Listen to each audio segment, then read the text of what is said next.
So Jeffrey, let's start simply with this. When you were seeking out your victims, what was going through your mind?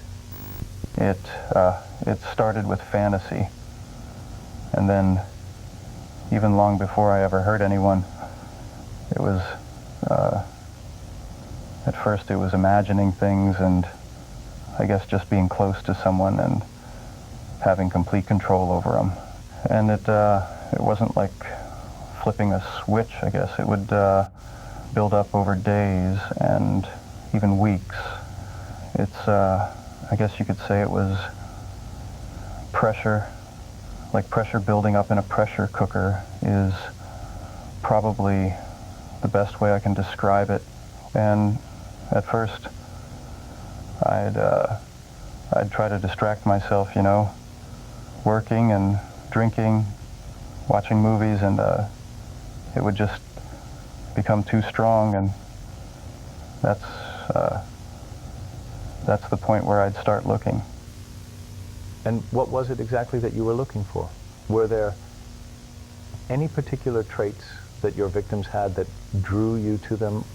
Well, when I actually started acting on it, I wasn't just, you know, choosing people at random. There were certain things I'd be looking for, but mostly I'd look for someone who was fit, young and attractive, someone who I thought was alone. It'd be someone who looked like they might trust me, and I think I just had a sense for it where I could look around in a crowded room and just pick them out like they just had an aura that only I could see. And do you remember where all you'd go when you went out looking for your victims? Well, my first fantasy, I guess you'd say, was picking up a hitchhiker. So I'd drive around and look for someone hitchhiking alone, gay bars. I'd look around bus stops and offer people a ride.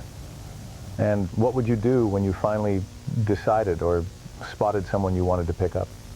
I'd watch them for a while and see if they were with friends or if they looked like they were from out of town, if they seemed isolated, and that's when I'd approach them and, you know, offer them money to come with me, or I'd tell them I wanted to use them for a photo shoot or just to hang out.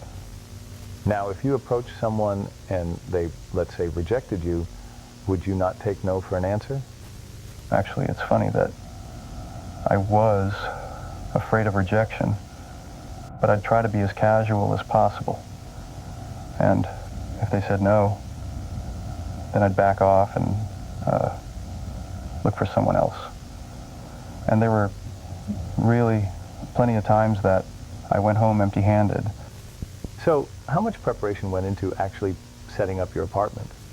Yeah, almost every time I'd clean up and have the sleeping pills ready, and I'd practice what I was going to say like a script. It was all mechanical. For me, it was like setting a trap. And so, why the sleeping pills? Did you always want your victims to be unconscious, or what was the thought process behind that? In the beginning, the idea was to have them there almost like a doll, I guess. I didn't want suffering, really.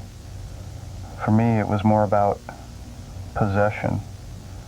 I couldn't really stand the thought of someone leaving me, of that feeling of abandonment.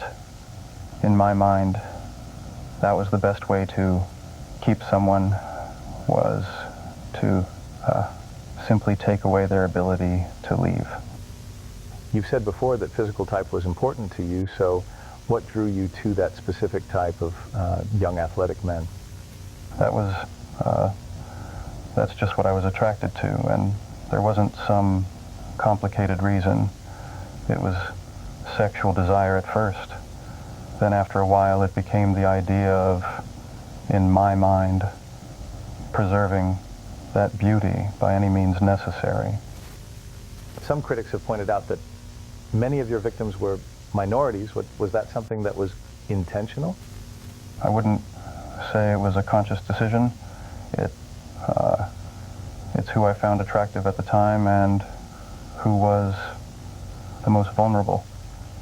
And part of the thought process was that the police and the media didn't take missing persons cases as seriously when it was a young black man or any minority. And I thought that'd make it easier to stay under the radar.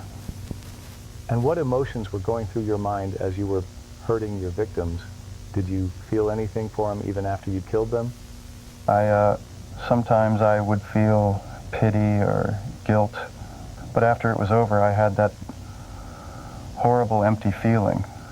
It was almost as if my fantasy had lied to me, and I became addicted to the anticipation, the adrenaline, and I was always trying to recapture that same feeling. And at any time, did you ever want to stop?